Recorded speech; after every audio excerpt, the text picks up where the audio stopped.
A man is driving home late at night on a deserted road. Rain pelts against the windshield hard enough to blur the lane markings, and the only sound inside the car is the rhythmic scraping of the wipers. Up ahead, another man suddenly stumbles into the street. The driver barely has time to react before there's a sickening thud, and the body rolls across the hood, disappearing into the darkness behind the car. For a few seconds, the driver just sits there gripping the steering wheel. Most people in that situation would panic. Their heart would hammer in their chest. They'd call an ambulance. They'd rush outside shaking, praying the person was still alive. Even years later, they'd probably replay the moment in their head while trying to fall asleep. But this man simply checks his rearview mirror, notices his headlight is cracked, and sighs in annoyance before driving home. The disturbing part isn't that somebody got hit. Accidents happen. The disturbing part is that the driver feels absolutely nothing about it. No guilt, no horror, no remorse. Just mild irritation about the damage to his car. Most people would call that evil. Psychology has another word for people capable of thinking like this: psychopath.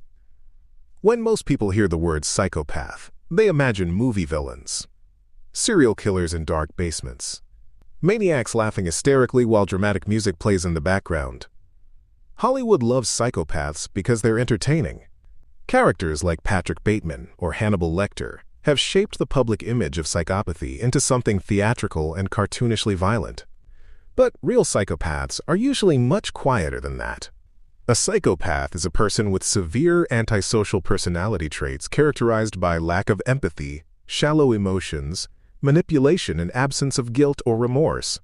That doesn't necessarily mean they're violent. In fact, many psychopaths never kill anybody. Some never even commit crimes serious enough to land them in prison. Some are doctors. Some are executives. Some are politicians.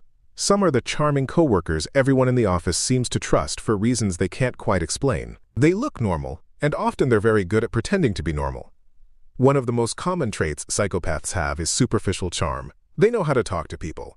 They know how to make good first impressions. Some seem unusually confident and charismatic, the kind of people who walk into a room and instantly control it without appearing to try.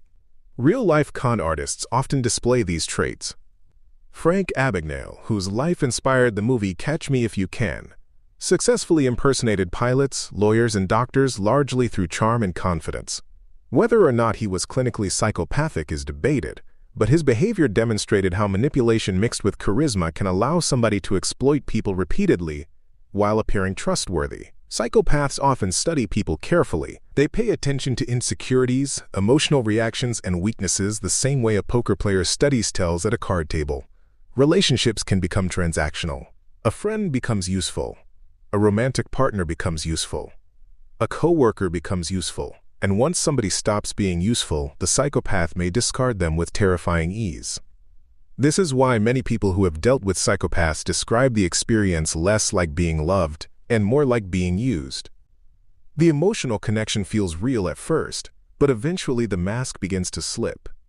Another major trait associated with psychopathy is lack of empathy. Now, empathy is strange because most humans don't even notice they're using it constantly. You see somebody crying and instinctively feel uncomfortable yourself. You accidentally insult somebody and immediately feel guilty. Your brain automatically mirrors the emotional states of other people. Psychopaths often don't experience that emotional mirroring the same way. They can understand that someone is upset without actually caring that they are upset. It's the difference between recognizing pain intellectually and emotionally feeling disturbed by it.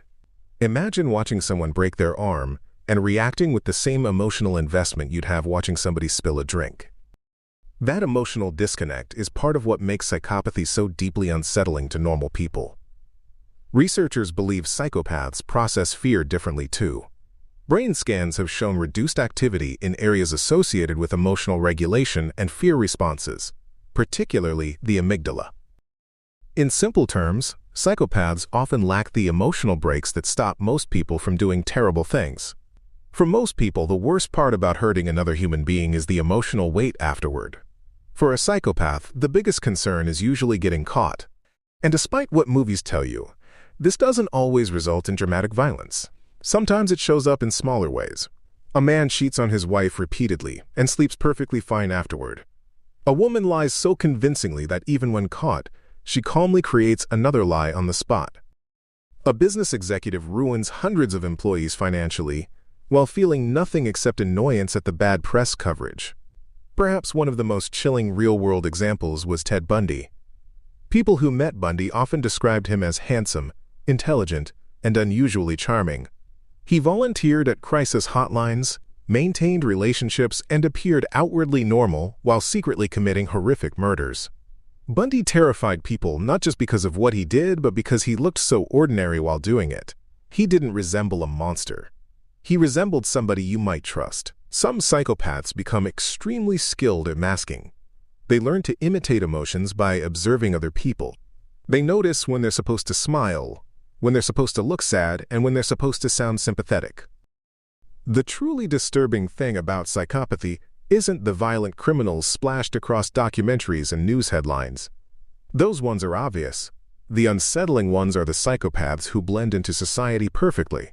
The ones sitting in offices, attending dinner parties, smiling in family photos and shaking hands at business meetings while feeling emotions in a way completely alien to the rest of humanity. And if somebody can learn to imitate kindness, compassion, and love perfectly enough that nobody notices the difference, then how would you ever know whether the person sitting across from you actually feels anything at all?